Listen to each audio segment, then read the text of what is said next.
Doctor আপনাকে এবং ঠিকানা পরিবারকেও ধন্যবাদ আমার পক্ষ থেকে। জি, ডক্টর শফিকুর রহমানের আজকে একটি গুরুত্বপূর্ণ মিটিং আছে, সেজন্য আমরা তাকে ছেড়ে দিব দ্রুতই, কিন্তু আমরা কিছু প্রশ্ন আপনাকে জাতীয় আন্তর্জাতিক সব জায়গা থেকে একটু করতে চাই।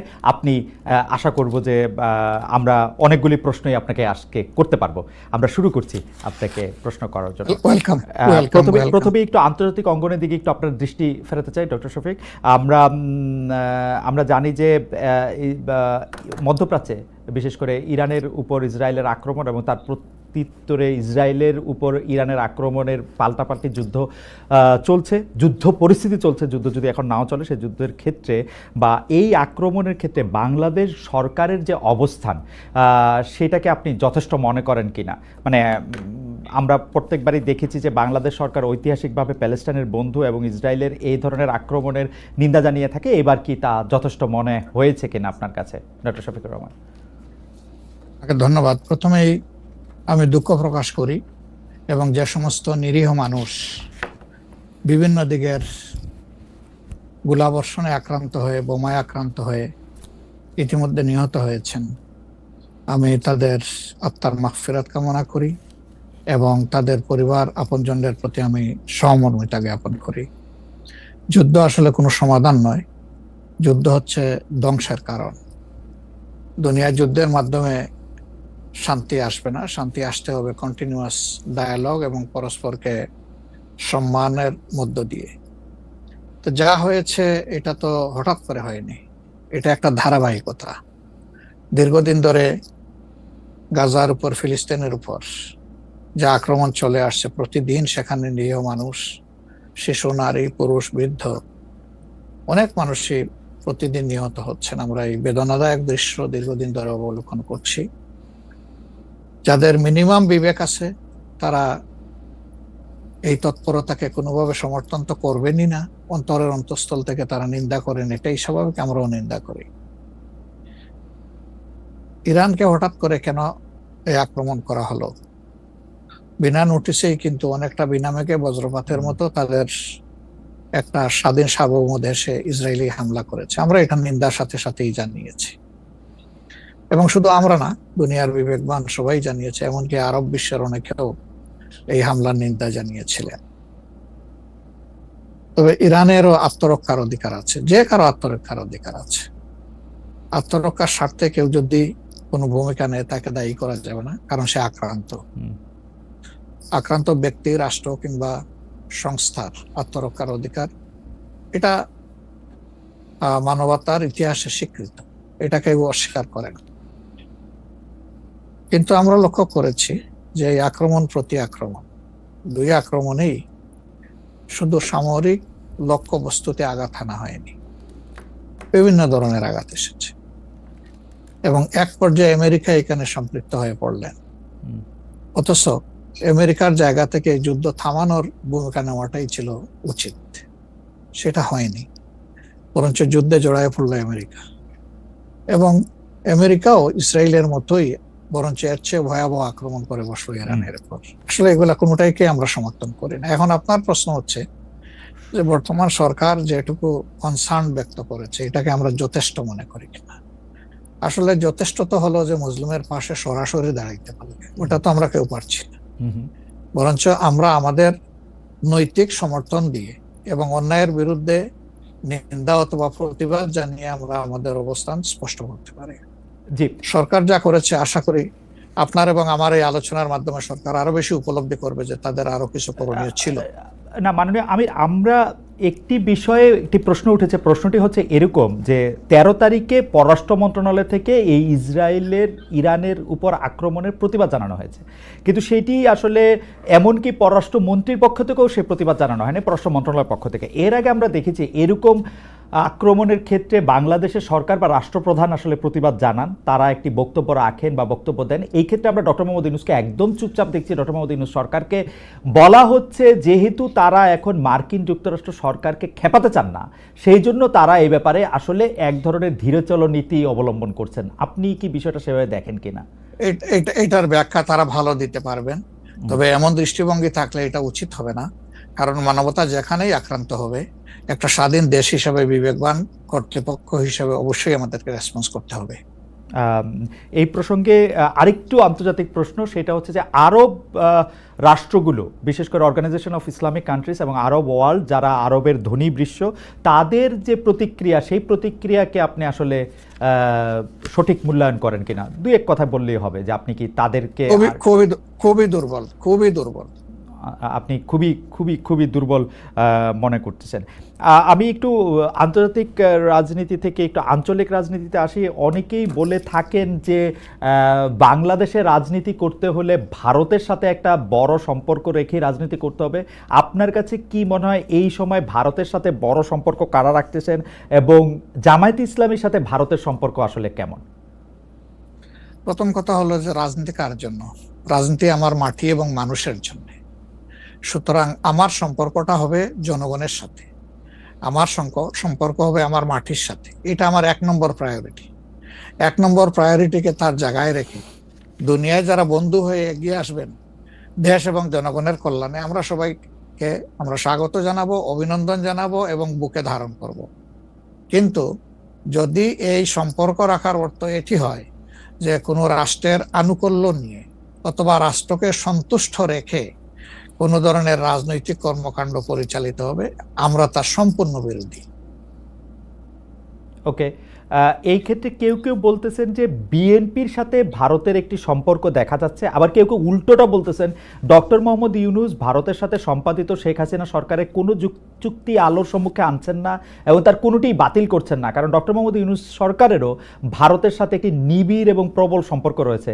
আপনি এই দুটি কিভাবে বিবেচনা করেন, যে বিএনপির সাথে কি আসলে ভারতের একটি প্যাক্ট আছে? ডক্টর মোহাম্মদ ইউনূস কি ভারতের কাছে মুখে যাই বলুন খুবই নতজানু সরকার? মানে হোয়াট ইজ আপনার বিশ্লেষণ একটু শুনতে চাই। আসলে প্রথমটা আপনি যেমনটি শুনছেন আমিও তেমন শুনতেছি, আমার কাছে এর কোনো ডকুমেন্ট নাই। আর দ্বিতীয়টা যেটা বলতেছেন ডক্টর ইউনূস সাহেবের ব্যাপারে, আমি এর কোনো আলামত দেখতে পাচ্ছি না যে উনি ভারতের কাছে নত জানু, এর কোনো আলামত আমার কাছে স্পষ্ট নয়। ভারতের সাথে আমরা ভারতকে বিভিন্ন বিষয়ে তার সাথে কনফ্লিক্টে দেখতে পাচ্ছি। ভারতের সাথে হাসিনা সরকারের সম্পাদিত চুক্তিকে তিনি সামনে আনতেছেন না, এইটা একটা অভিযোগ। আরেকটা অভিযোগ হচ্ছে ভারত একতরফাভাবে ট্রান্সশিপমেন্ট এবং স্থলবন্দর দিয়ে মাল আনা নেওয়া বাতিল করলো, এর বিপরীতে বাংলাদেশ কোনো ব্যবস্থাই নেয় নাই এখন পর্যন্ত। আসলে বাংলাদেশের নেওয়ার সেই সুযোগটাও কতটুকু আছে না আছে সেটা বিবেচনায় নিতে হবে। 2 নম্বর হচ্ছে যে ইউনূস সরকার এখন দায়িত্বে আছেন, আমি ক্ষমতায় বলবো না, এই দেশের জনগণই তাকে দায়িত্ব দিয়েছে, উনি দায়িত্বে আছেন। উনি দায়িত্বে আসার পরে এটা ঠিক যে ভারত বলেছে নির্বাচিত সরকার আসলে তারা দেশকে সহযোগিতা করবে, তা এখানে কি বার্তা দেওয়া হলো তাহলে? সুতরাং এটা কোনোভাবেই টিকে না বিষয়টা। আর এই সরকারের অনেকগুলা প্রায়োরিটি আছে। চুক্তি সম্পাদন হয়েছে 2টা মানে সরকারের মধ্যে ইতিপূর্বে। সেই সরকার নির্বাচনে তার আইনগত এবং নৈতিক বৈধতা কতটুকু ছিল সে নিয়ে হয়তো প্রশ্ন থাকতে পারে, কিন্তু 2টা সরকারের মধ্যে চুক্তি সম্পাদিত হয়েছে এবং পলিটিক্যাল গভর্নমেন্ট দুইটাই, ইন্ডিয়া পলিটিক্যাল গভর্নমেন্ট, বাংলাদেশেও পলিটিক্যাল গভর্নমেন্ট। এই ধরনের কিছু ম্যাটার আছে যেগুলো আসলে পলিটিক্যাল গভর্নমেন্টকেই রিজলভ করতে হবে। যেমন কিছুদিন আগে আপনারা মানবিক করিডোর নামে একটা বিষয়ের কথা শুনেছেন, আমরা কিন্তু A to Z বলেছি নো, এটাই সরকারের ফাংশন হওয়া উচিত। এরপরে পোর্ট হ্যান্ডলিং এর ব্যাপারেও কথা এসেছে, সেখানেও আমরা বলেছি যে এটাও এত বড় বিষয়ে সরকারের হাত দেওয়া উচিত হবে না, এই ব্যাপারে আমাদের অবস্থান স্পষ্ট। সুতরাং তারা আরো যে প্রায়োরিটি গুলো আছে, বিশেষ করে কিছু বেসিক রিফরমেশন না করলে আগামীতে একটা গুড গভর্নেন্সের জন্য একটা গুড সরকার গঠন করা সম্ভব হবে না, একটা ভালো ইলেকশন হবে না, এই বিষয়গুলোকেই এখন মূলত প্রাধান্য দেওয়া হচ্ছে। দুটি বিষয়, রাষ্ট্রের দুটি স্তম্ভ সম্পর্কে আপনাকে প্রশ্ন করব। আপনি এখন এই মুহূর্তে বা গত 10 মাস 11 মাসের ডক্টর ইউনূস সরকারের শাসনে আপনার কাছে বিচার বিভাগকে যথেষ্ট স্বাধীন এবং সকর্মক মনে হয় কিনা? আরেকটি বিষয় ফ্রিডম অফ প্রেস। আমি যথেষ্ট স্বাধীন মনে করি না। যতদিন পর্যন্ত বিচার বিভাগ সম্পূর্ণভাবে আলাদা না হবে নির্বাহী বিভাগ থেকে, ততদিন পর্যন্ত এটাকে স্বাধীন বলা যাবে না। যেমন বিচার বিভাগের একটা ডিমান্ড আমাদের আছে যে এটাকে স্বাধীন করার জন্য স্বাধীন সচিবালয় গঠন করতে হবে। হুম, সেটা এই সরকারের একটা অঙ্গীকারের মতোই ছিল, হুম, কিন্তু এখন পর্যন্ত সেটা হয়নি। আমরা এটা দেখতে চাই যে অবিলম্বে সেটা হোক। যদি স্বাধীন সচিবালয় কায়েম নাই হয়, তাহলে বিচার বিভাগ স্বাধীন হবে কিভাবে? নির্বাহীর অধীনে থাকে তো বিচার বিভাগ স্বাধীন হতে পারে না। এমনিতে আমরা সারা দেশে যে বিচার আদালতগুলি দেখি বা আমাদের যে আপিল আদালত অর্থাৎ হাইকোর্ট বিভাগ এবং আপিল ডিভিশন যে রায়গুলি এই পর্যন্ত দিয়েছে বা দিচ্ছে, আপনার সাথে তো সারা বাংলাদেশের সবাই কানেক্টেড। আপনার কাছে কি মনে হয় যে তারা স্বাধীনভাবে কাজ করতে পারছে, নাকি নির্বাহী বিভাগ আওয়ামী লীগ সরকারের মতোই বা পূর্ববর্তী অন্য রাজনৈতিক সরকারের মতোই প্রভাব বিস্তার করেই চলছে, ইউনূস সরকারও? আসলে সুপ্রিম কোর্টের পজিশনটা আমার কাছে আমি প্রথমে আনতে চাই। হুম, হুম, এখন যিনি প্রধান বিচারপতির দায়িত্বে আছেন, হুম, তাকে তার পারফরমেন্সকে আমরা যতটুকু পর্যবেক্ষণ করার সুযোগ পেয়েছি, আমাদের মনে হয়েছে তিনি তার বিবেক এবং তার স্বাধীন চেতা মানসিকতার জায়গা থেকেই তিনি পারফর্ম করছেন। হুম, হুম, হাইকোর্টের যেহেতু অনেকগুলা বেঞ্চ, হুম, সেখানে পার্সন টু পার্সন ডিফারেন্স হতেই পারে, হুম, কিন্তু আলটিমেটলি বিচার তো যাবে শেষ পর্যায়ে সুপ্রিম কোর্টের হাতে। Right, appeal division. এই জায়গাটাকে অতীতের যে কোনো সময়ের তুলনায় আমাদের কাছে বেটার মনে হচ্ছে আপাতত। ভবিষ্যতে তারা কি করবেন সেটা এখনই অগ্রিম বলা যাচ্ছে না। ওকে। আর বিচার আদালতের প্রশ্নে মানে জজ অ্যান্ড সেশনস কোর্ট যেগুলি, ডিস্ট্রিক্ট জজ অ্যান্ড সেশনস কোর্ট যেগুলি আছে 64টা জেলা এবং অন্যান্য ট্রাইব্যুনালগুলি, তারা কি স্বাধীনভাবে কাজ করতে পারছে? আমাদের কাছে যতটুকু ইনফরমেশন, সব জায়গায় তারা স্বাধীনভাবে কাজ করতে পারছেন না। বিভিন্ন আনডিউ প্রেসার তাদের উপরে আছে। এটা কি নির্বাহী বিভাগের উপর থেকে, নাকি এটা জামাতে ইসলামী প্রেশারটা দিচ্ছে বা বিএনপি প্রেশারটা দিচ্ছে বা এনসিপি প্রেশারটা দিচ্ছে? আমরা তো কোনো প্রেসারের পক্ষে নাই। আমরা আচ্ছা, always in favour of fair justice. Okay. আমরা আনফেয়ার কোনো জাস্টিস চাই না, আমরা চাই ফেয়ার জাস্টিস। হুম, হুম। এখন আর কারা দিচ্ছে না দিচ্ছে, আপনার টক শোতেই আপনি মেনি টাইমস বলেছেন, আমাকে উত্তর দেওয়ার দরকার নাই। আপনি যথেষ্ট জনগণের পক্ষে মতামত ব্যক্ত করার জন্য। আপনি বহু সময় এই কথাগুলো রিপিট করেছেন। আমরা কিন্তু এর পক্ষে নাই এবং আমাদের বিরুদ্ধে এই ধরনের কোনো কমপ্লেইন কোথাও নেই। আর যদি ফ্রিডম অফ প্রেসের কথায় আসি, অর্থাৎ সংবাদপত্রের স্বাধীনতা বা গণমাধ্যমের স্বাধীনতা প্রশ্নে আপনার কাছে এই 10 মাসের বিবেচনা যদি চাই বা বিচার যদি চাই, আপনি কেমন দেখছেন যে স্বাধীনভাবে মত প্রকাশ করা যাচ্ছে কিনা? মানে সংখ্যা গুরুর যদি পাশাপাশি আপনি যারা সংখ্যায় কম তারাও তাদের মতামত দিতে পারছে কিনা? জি। না, সেটা আমি আসতেছি। হুম, যদি আপনি in comparison two previous period, that is last 15.5 years, even another 2 years you can add with it. হুম, সকল কেয়ারটেকার সরকারের 2 বছর, পরবর্তী 15.5 বছর। অনেক সময় প্রেস আমাদেরকে বলতো, আমরা যখন জিজ্ঞেস করতাম যে এই ধরনের একটা জলজ্জন্ত মিথ্যাচার কেমনে করলেন, ওই যে কিছু করার নাই, স্ক্রিপ্ট লেখা ছিল, আমাদেরকে এটা জাস্ট ব্রডকাস্ট করতে হয়েছে। তো এখন সেই পরিস্থিতি এরকম নাই বলে আমাদের কাছে মনে হয়। তারপরেও আমরা প্রেসের কাছ থেকে বিভিন্ন সময় শুনি তাদের কিছু কনসার্নের জায়গা এখনো বিদ্যমান। কেউ কেউ এখনো তাদের উপরে আনডিউ প্রেসার দিয়ে থাকেন, এটা করতে পারবেন, এটা করতে পারবেন না। এটা যদি থাকে, একটা মিনিমাম রেঞ্জেও থাকে, তাহলে তো আমরা কমপ্লিট ফ্রিডম অফ স্পিচ বলতে পারছি না, ফ্রিডম অফ এক্সপ্রেশন আমরা বলতে পারছি না। এটা কিছুটা যে এখনো প্রিভেল করছে, এটা আমরা অনুভব করি। তবে আমরা ফিল করি যে প্রেসকে তাদের মতোই রোল প্লে করতে দেওয়া উচিত। আর প্রেসের কাছেও আমাদের প্রত্যাশা, তারা যেন সাদাকে সাদাই বলেন, সাদাকে অন্তত ধূসর বানাবেন না, এবং কালোকেও তারা মানে সার্ফ এক্সেল দিয়ে সাদা বানাবেন না। 5 আগস্টের পর এই প্রশ্ন অবশ্য অনেকবার আপনার সামনে এসছে। তারপর আমি আপনাকে বলি, যেহেতু আপনার সাথে আমার দেখা হচ্ছে নতুন একটা ঘটনার পরে, এই প্রসঙ্গে নতুন একটা ঘটনার পরে, আপনি কিন্তু যে কোনো জায়গাতে এক ধরনের সমন্বয়ের প্রত্যাশী একজন মানুষ, ক্ষমা করার পক্ষে একজন মানুষ। আপনি সর্বশেষ যে আওয়ামী লীগের রাজনীতি নিষিদ্ধ করা হলো এবং দলকে আসলে তার সকল কার্যক্রম নিষিদ্ধ করা হলো, এইটা নিয়ে আমরা দেখেছি যে আপনার দলকে যারা সমর্থন করেন তারাও সেই নিষিদ্ধের দাবি করেছেন। কিন্তু আমি আপনার পার্সোনাল মতামত জানতে চাই যে আপনি এটা আসলে লাইক করেছেন কিনা, বা আপনি এটা পছন্দ করেছেন কিনা, বা আপনার যদি একক ক্ষমতা নেয়ার মানে সিদ্ধান্ত নেওয়ার, আপনি আপনার একক সিদ্ধান্ত প্রয়োগ করতেন, তাহলে আপনি এটা করতেন কিনা? দেখেন, এখানে অনেকগুলা বিষয় আমাকে ইদানিং ফরেন মিশনের যারা বাংলাদেশে আছেন, এনভয় বা আপনার রাষ্ট্রদূত যারা আছেন তারাও জিজ্ঞেস করেন যে ন্যাশনাল রিকনসিলিয়েশনের একটা জায়গা থাকা উচিত কিনা। আমি বলি অবশ্যই উচিত। তবে বিষয়টা হলো যে আমাদের ওন্ড গুলা একদম তাজা, ট্রমা গুলা এখনো মেন্টাল এবং ফিজিক্যাল ট্রমা এখনো বিদ্যমান। হাসপাতালের বেডে এখনো রয়ে গেছে ইনজিওর্ড পার্সন গুলো।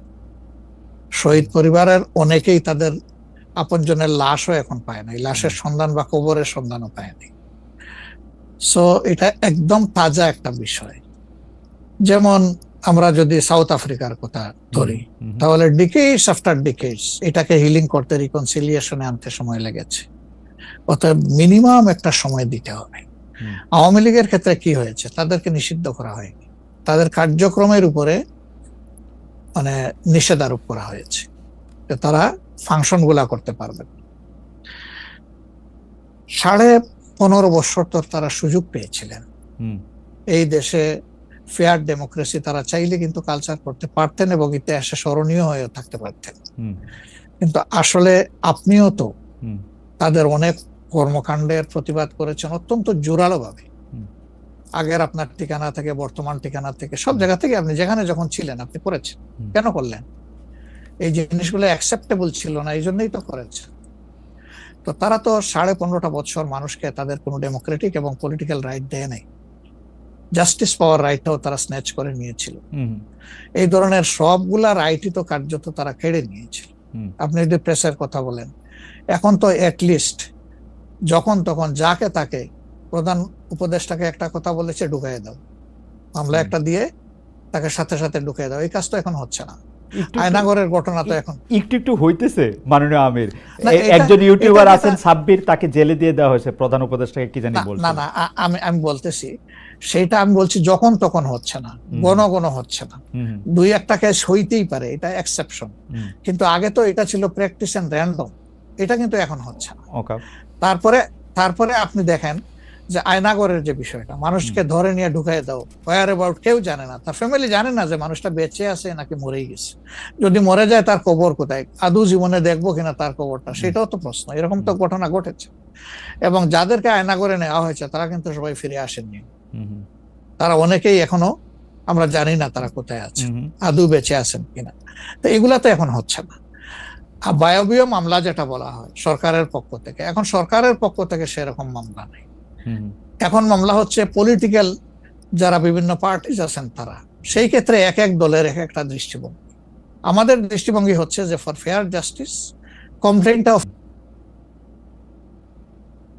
পুরো অ্যাট্রোসিটি করেছেন যারা এটার পারপিটেটর, তাদেরকে ডিরেক্ট যারা আছেন তাদেরকে বাদ দিয়ে আমরা কোনো মামলায় কাউকে আসামি করিনি। এই জন্য আমাদের মামলায় শত কোনো আসামি নেই। অন্যান্য সংস্থার বা দলের বা অথরিটির থাকতে পারে। তো এই জিনিসগুলোর কিছুটা হলেও ডেভেলপমেন্ট হয়েছে, কিন্তু আরো অনেক হওয়ার প্রয়োজন আছে এবং সুযোগ আছে। এই ক্ষেত্রে আমি শুধু একটা লাইন করে একটু বোঝার জন্য, যে মানে আওয়ামী লীগ নিষিদ্ধ করা হয় নাই, আওয়ামী লীগের কার্যক্রম নিষিদ্ধ করা হয়েছে, দুইটার মধ্যে তফাৎ কি আসলে? মানে তারা মানে কি করতে পারবে আর কি করতে পারবে না, মানে একজন আওয়ামী লীগ কি করতে পারবে এখন? মানে আমার একটা আন্ডারস্ট্যান্ডিং হচ্ছে আওয়ামী লীগ নিষিদ্ধ, তা আপনি বলতেছেন না দুইটার মধ্যে একটু তফাৎ আছে। তফাৎটা কি আসলে? দেখেন, নিষিদ্ধ তো আমাদেরও করা হয়েছিল, তাই না? এবং একবার না, আমাদের এই সংগঠনের জন্মের পরে দফায় দফায় আমাদেরকে নিষিদ্ধ করা হয়েছে।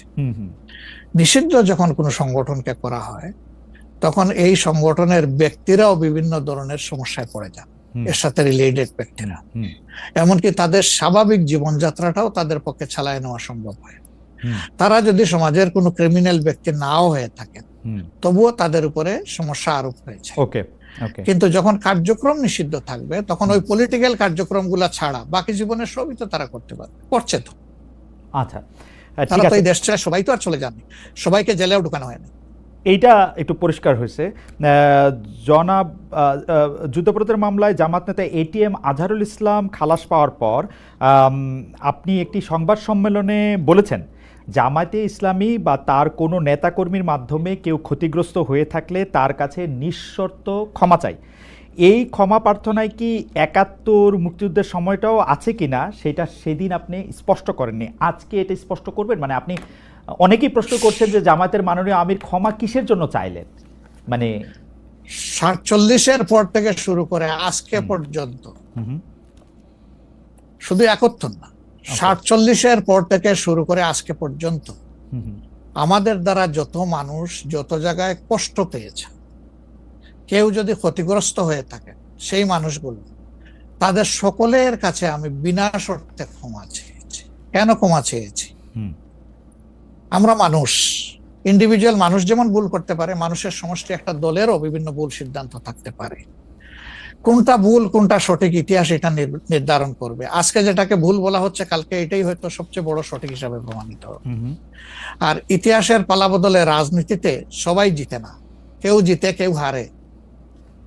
আমরা আদর্শবাদী একটা দল, আমরা বিশ্বাস করি আমরা মানুষ ভুলের ঊর্ধ্বে নই। আমাদের দ্বারা, আমাদের সহকর্মীদের দ্বারা মানুষ বিভিন্ন ক্ষেত্রে কষ্ট পেতে পারে, ক্ষতিগ্রস্ত হতে পারে। আমি সব কিছুর জন্য কোনো শর্ত আরোপ না করেই মাপ চেয়েছি। ওকে, মানে 47 এবং থেকে মাপ চাওয়ার মধ্যে কোনো পরাজয় নাই, অবশ্যই নাই।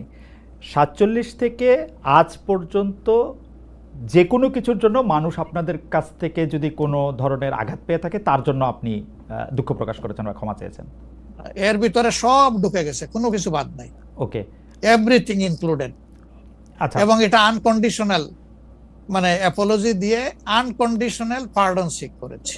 এইটা কি ডক্টর শফিকুর রহমান, আমি আসলে যেহেতু আপনার সঙ্গে আমার মানে নানা সময় কথা বলার সৌভাগ্য হয়েছে, মানে পর্দার বাইরে পর্দার ভিতরে, সেটা আমি জানি বলেই আমি আমার প্রশ্নটা করছি যে আপনি যে 71টাকে এই 47 থেকে আজ পর্যন্ত একসাথে বললেন, এর কি কোনো বিশেষ কারণ আছে নাকি? মানে না না না না না না, কোনো বিশেষ কারণ নাই। আমার মানবিক মূল্যবোধের জায়গা এবং আমার দায়িত্বের জায়গা থেকে আমি বলেছি, অনুভূতির জায়গা থেকে, দায়িত্ব এবং অনুভূতির জায়গা, বিশেষ কোনো কারণ।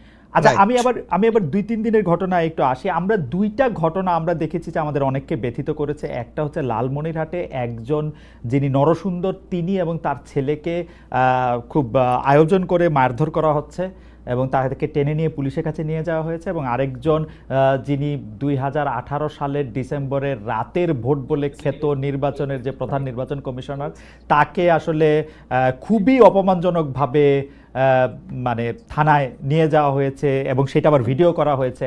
মানে আমি সাধারণভাবে যেটা বুঝি, আপনি আমাকে শাস্তি দিতে পারেন, আপনি আমাকে মৃত্যু দিতে পারেন, কিন্তু মানুষ হিসাবে আরেকটা মানুষকে অসম্মান করার অধিকার যে আমাদের নাই, এইটা কি মানে মানে নাকি এইটা আমাদের আছে কারণ তারা একটা খারাপ কাজ করেছিল, এরকম কি? মানে আমি জানি না, মানে অনেকে তার আরেকজন, জি আপনি বলেন, আরেকজন খারাপ কাজ করেছেন বলে আমিও করব? এটা কোনো যুক্তি? আমি আরেকজনের খারাপে কষ্ট পেলাম, ক্ষতিগ্রস্ত হলাম, এখন আমি সেম অথবা ওয়ার্স দেন দিস আরো খারাপ কিছু করলাম তার সাথে, সেটা কি কোনো মানবিক আচরণ বলে গণ্য হবে? নিশ্চয়ই না। তবে দেখেন, আমরা এটাকে কখনো সমর্থন করি না, কিন্তু পরিবেশ, প্রেক্ষাপট, স্থান, কাল, পাত্র, মানুষ কোনো জিনিসকে যখন লাইক করে না, তখন প্রকাশ্যে হয় তার প্রতিবাদ করে, না হয় মনে মনে ঘৃণা করে, অথবা সে শক্তি থাকলে প্রতিরোধ করে। এই 3টা স্টেজ থাকে, এটা হাদিসের ভাষা অনুযায়ী। তো এই অবস্থায় আমরা হয়তো ভিজিবল সেই রকম প্রটেস্ট অনেক ক্ষেত্রেই করতে পারি না, কিন্তু আমরা এগুলাকে মনের দিক থেকে সাপোর্ট তো করি না, আমরা বরঞ্চ মনে করি যে এগুলা আরেকটা অপরাধ। ডেফিনেটলি সিইসি যিনি ছিলেন, তিনি তো একজন মানুষ, তিনি এই রাষ্ট্রের একজন সিভিল সার্ভেন্টও ছিলেন এবং উঁচু পর্যায়ে তিনি দায়িত্ব পালন করে তিনি রিটায়ার করেছেন। তিনি নিশ্চয়ই কাজ ভালো করেন নাই, অনেকগুলা খারাপ কাজ করেছেন। সেই সময়টা জনপ্রত্যাশার এগেইনস্টে গিয়ে করেছেন। সত্য তথ্যের উপর না থেকে অসত্য তথ্য তিনি তার সংস্থা থেকে বলেছেন, সেগুলো সব খারাপ। তো তার জন্য তো আদালত আছে, কিন্তু আদালতে যাবেন, আমি তাদেরকে আদালতে নিয়ে যাই, আইনের আওতায় নিয়ে যাই, কিন্তু আইন আমার হাতে আমি তুলে নেবো কেন? এটা তো কোনো অবস্থায় আমরা সমর্থন করবো না। এই জন্য আপনার স্মরণ থাকার কথা, 5 তারিখ রাত্রেই আমরা ঘোষণা করেছি যে ব্যক্তিগতভাবে আমরা কারো উপর থেকে কোনো প্রতিশোধ নেব না এবং আমরা নেইনি। আমাদের 2-1টা ব্যতিক্রম ঘটনা ঘটেছে, আমরা তাদেরকে শাস্তি দিয়েছি, আমরা ছাড় দেই নাই কাউ। আমাদের এই ঘটনাগুলো র্যান্ডম না, ব্যাপক না, 2-1টা বিচ্ছিন্ন ঘটনা, আমরা কাউকে ছাড় দেই। আমরা যেহেতু আপনার সময় কম, আমরা দ্রুত একটা বিষয় থেকে আরেকটা বিষয়ে যেতে হচ্ছে। সম্প্রতি আপনি একটি ভাষণে বলেছেন, আমি এখানে ছোট্ট একটু অ্যাড করতে চাই। জি প্লিজ। এই যে মব, যেটাকে এখন মব বলা হচ্ছে, এর চাইতে কিন্তু আরো নিকৃষ্ট মব কিন্তু গত 15.5 বছর মানুষ প্রত্যক্ষ করেছে। ইভেন আপনাদের সাংবাদিকদের সাথে হয়েছে, আরো অনেকের সাথে, পলিটিশিয়ানদের সাথে তো এগুলা কোনো ডাল ভাত, কোনো ব্যাপারই ছিল না, সিভিল সোসাইটির মানুষের সাথে, শিক্ষকদের সাথে। কিন্তু ওইগুলা দিয়ে আমরা এটাকে জাস্টিফাই করতে চাই হয়েছে বলেই আমরা সবাই মিলেই কিন্তু এগুলির প্রতিরোধ করেছি, প্রতিবাদ করেছি। আসলে যে যার জায়গা থেকে প্রচন্ড ভাবে প্রতিবাদ করেছে।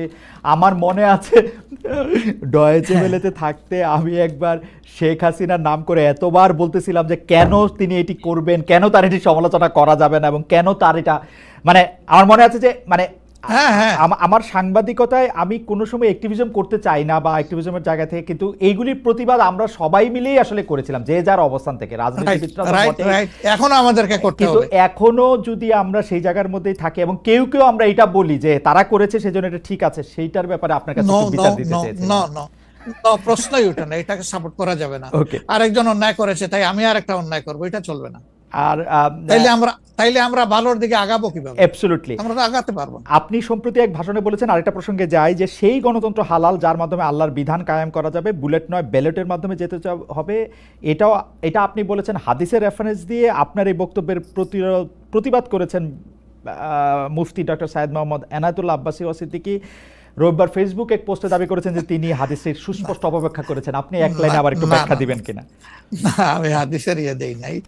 আমি বলেছি যে ডেমোক্রেটিক যে প্রসেসটা, এটা রাসূল করিম সাল্লাল্লাহু আলাইহি সাল্লামের পরে যারা রাষ্ট্র পরিচালনা করেছেন খোলাফায়ে রাশিদিন, তাদের সময় ছিল, এবং এটা বাস্তবতা আমরা সবাই জানি। হযরতে ওমর খুতবা দিতে দাঁড়াইছেন, সাধারণ মুসল্লি বলছে আমি আপনার খুতবা শুনবো না। কেন শুনবেন না? ওই যে আমরা কুশাগার থেকে কাপড় পাইলাম, আমার কাপড়ে লম্বা জামা হইলো না, আপনারটাই লম্বা জামা হইলো কেমনে? এই তো সেম কাপড় দেখতেছি। তখন তিনি তার ছেলে আব্দুল্লাহ ইবনে উমরকে বলেছিলেন, বাবা তুমি এবার জবাব দাও। তিনি দাঁড়াইয়া বললেন যে দেখেন, বাবা তো রাষ্ট্রের দায়িত্বশীল, তার সাথে বিভিন্ন বিদেশি প্রতিনিধি দল আসে, এই রাষ্ট্রের সম্মানে আমি বাবাকে বলেছিলাম যে বাবা আমাদের পোশাক 2 টুকরা করে কাটার দরকার নাই, আপনি অনুমতি দিলে আমি কুশাগারকে রিকোয়েস্ট করতে চাই যে আমাদের 2 পিস না কেটে দিয়ে দেওয়ার জন্য, সেটা দিয়ে আপনি জামা বানাবেন। তো আমার বাবা এবং আমার 2 পিস মিলে উনার 1 পিস হয়েছে, এবং তাই উনার জামা লম্বা। তো লোকটা বসে আল্লাহ শুকরিয়া আদায় করে বললেন যে খলিফাতুল মুসলিমিন, এবার আপনি আপনার খুতবা দেন, আমি শুনবো, মন ভরে শুনবো। তো এই দেখেন, এটাই তো বিউটি অফ ডেমোক্রেসি। ওই যে আপনি ফ্রিডম অফ এক্সপ্রেশন বললেন, এর চাইতে ভালো ফ্রিডম অফ এক্সপ্রেশন কোথায় পাবেন আপনি?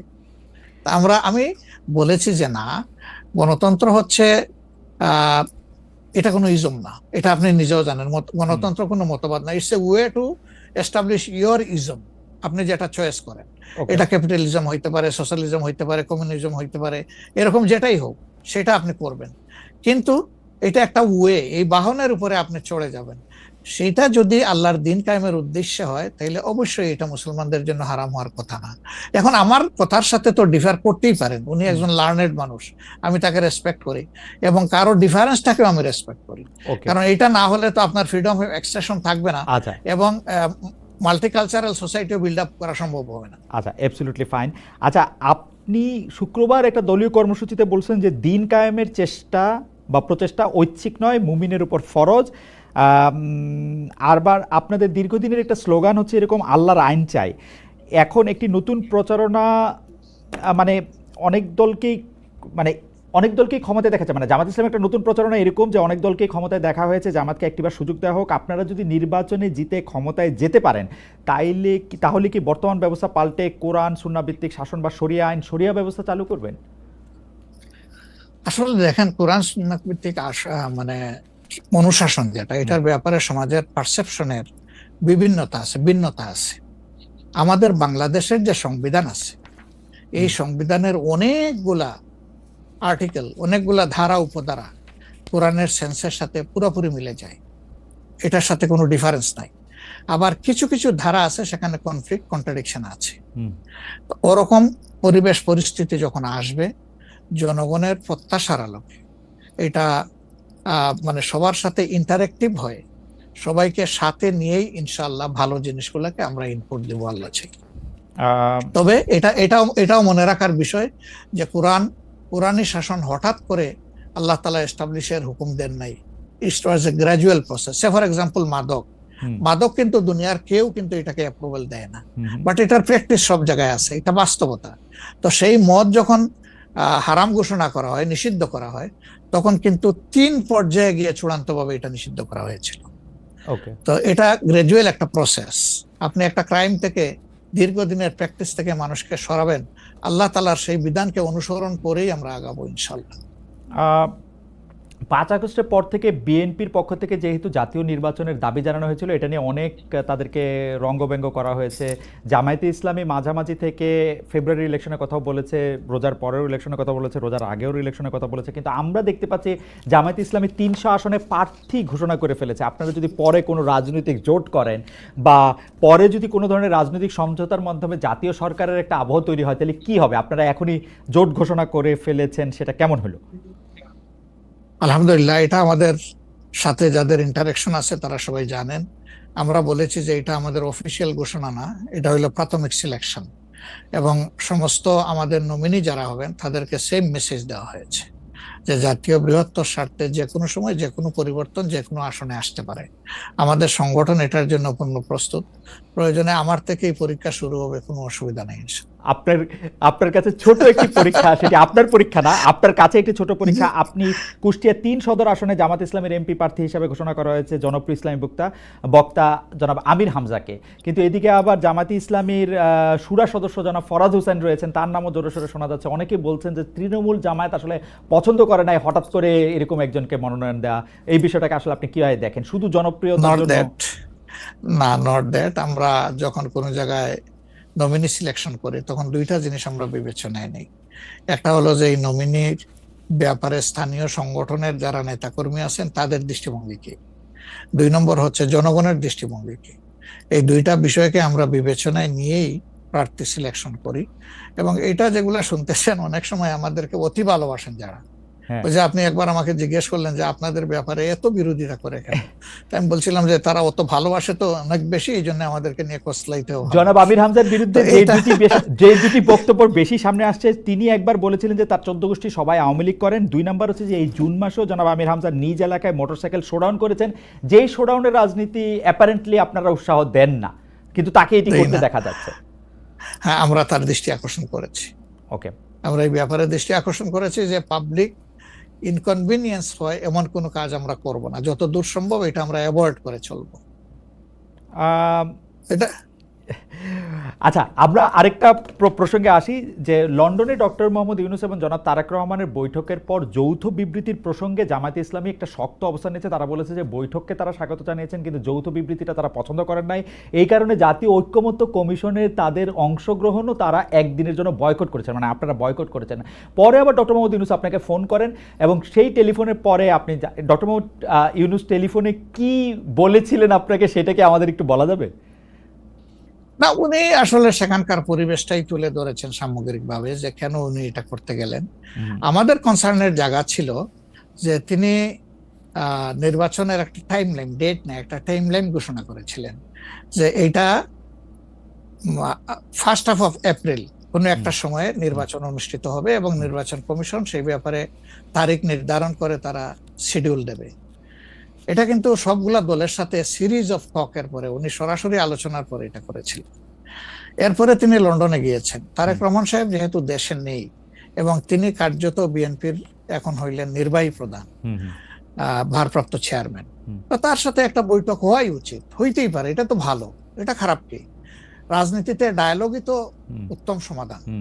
এবং বিএনপির কিছু কনসার্ন ছিল, তার সাথে আলোচনার মাধ্যমে সেটা যদি দূর হয় এটা তো ভালো, জাতীয় জীবনের জন্য ভালো, জাতীয় রাজনীতির জন্য ভালো।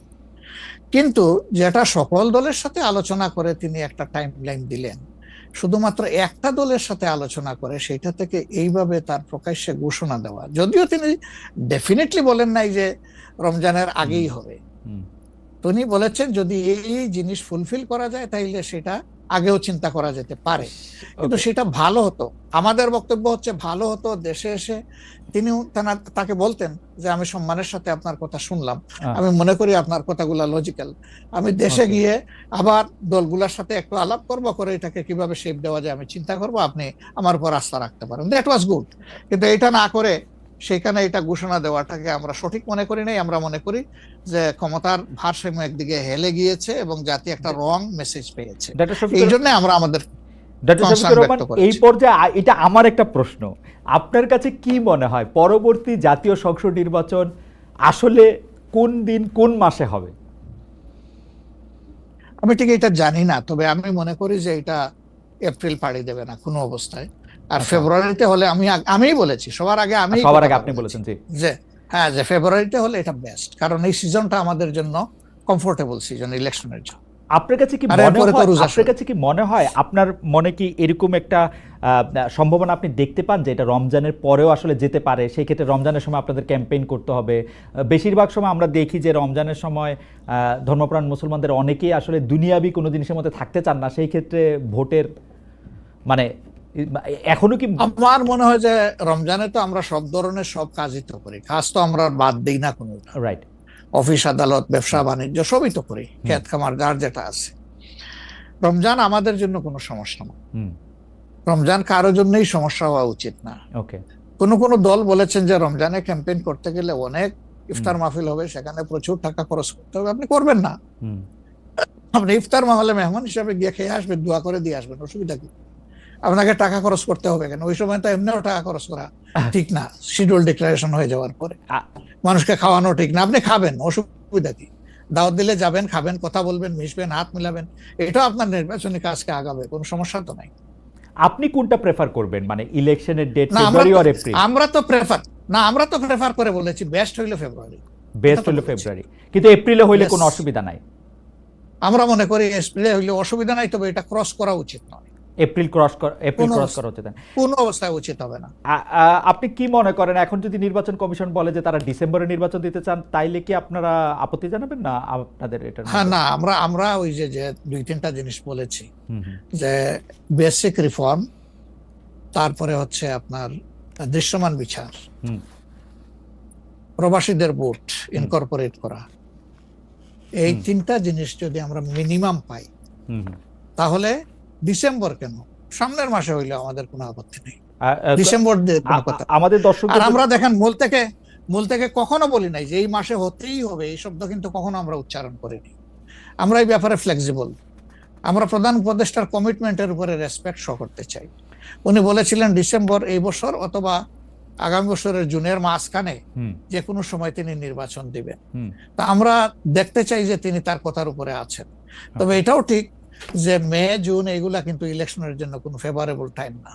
ইভেন এপ্রিলটাও একটু কষ্ট হবে, এই ব্যাপারে বলার অপেক্ষা রাখে না। ফেব্রুয়ারির চাইতে এপ্রিলে কিন্তু একটু কষ্ট বেশি হবে। আপনাকে যেহেতু মানে একটু তাড়াতাড়ি, সেজন্য আমাদের শেষ প্রসঙ্গ সেটা হচ্ছে বিএনপির সাথে জামায়াতে ইসলামীর সম্পর্ক। আমরা দেখেছি যে আপনি এবং আপনাদের দলের নায়েবে আমির, তারা দুজনেই বিএনপির চেয়ারপারসন এবং ভারপ্রাপ্ত চেয়ারপারসন যারা লন্ডনে ছিলেন তাদের সাথে দেখা করেছেন। দেখা করার পরে আমরা রাজনীতিতে একটা ইতিবাচক সুবাতাস দেখেছিলাম। আপনি এসে ফেব্রুয়ারিতে ইলেকশনের কথা বলেছিলেন। এখন আবার ব্যাপারটা আসলে কোন জায়গায়, মানে জামায়াতে ইসলামী বিএনপি কি পরস্পর মুখোমুখি অবস্থায় আছে? তাদের মধ্যে কি আবার একটা সদ্ভাব, মানে আসলে অবস্থাটা কি এখন? না, আসলে সমস্যাটা আমাদের না, সমস্যা আপনাদের। আচ্ছা, মিডিয়ায় যারা আছেন তাদের।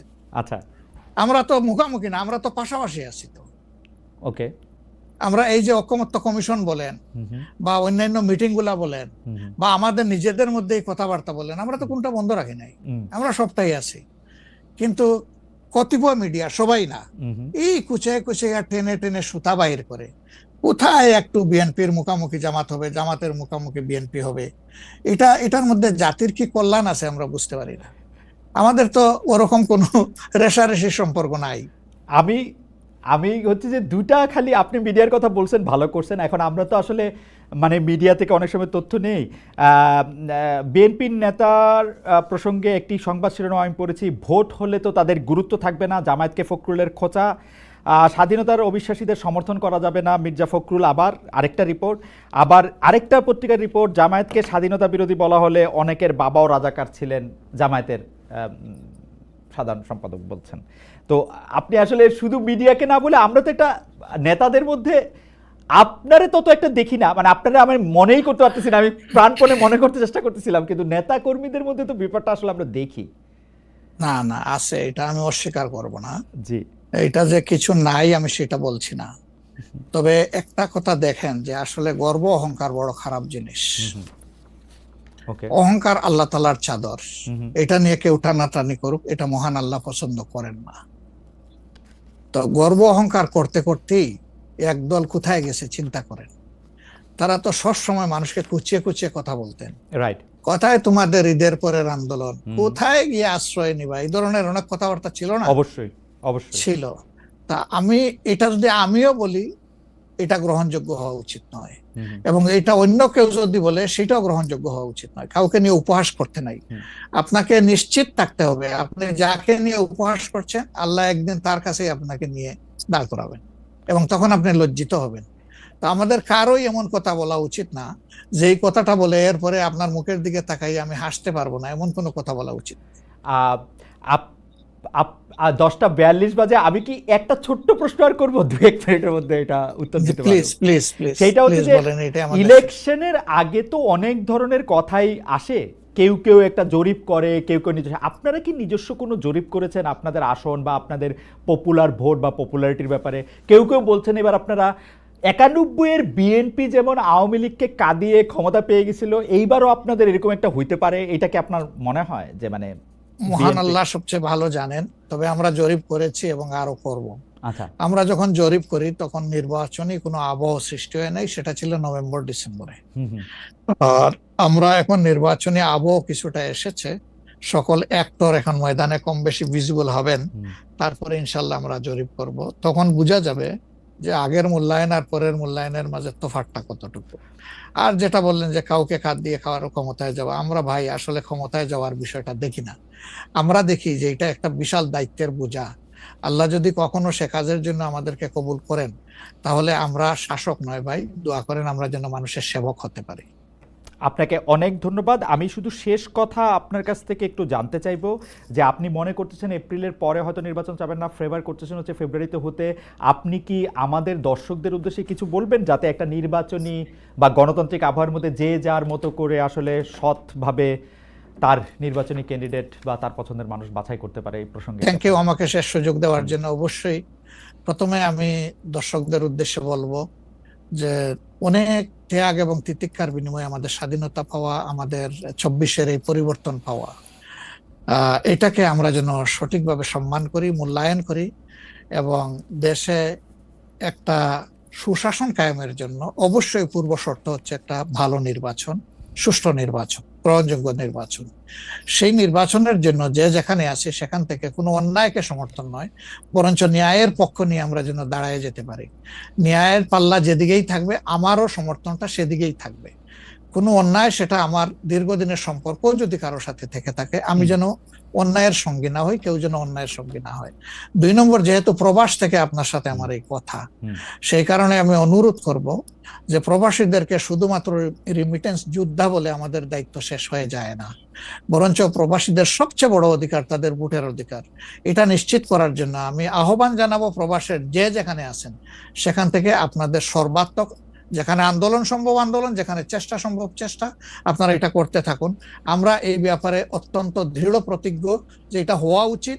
নির্বাচন কমিশন স্বীকার করেছে, সরকার স্বীকার করেছে, কিন্তু এখন পর্যন্ত দৃশ্যমান কোনো পদক্ষেপ নেওয়া হয়নি। আমরা উদ্বিগ্ন। আপনাদেরকেও এগিয়ে আসার জন্য আমি আহ্বান জানাবো, যারা বিশেষ করে প্রবাসে আছেন।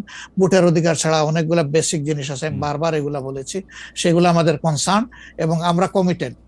দেশ এবং বিদেশে যারাই আমাদের আছেন তাদের অধিকারের ব্যাপারে আমরা কারোর সাথে কোনো কম্প্রোমাইজ করব না ইনশাআল্লাহ। ডক্টর শফিকুর রহমান, আপনাকে অনেক অনেক ধন্যবাদ। আপনি আপনার সময় দিয়েছেন, আপনার জরুরি কাজ আছে, নাহলে আমরা আরো কিছুক্ষণ আপনার সাথে কথা বলার একটা সুযোগ নিতাম। ভবিষ্যতে নিশ্চয়ই আমাদের সেই সুযোগ আরো হবে। আপনাকে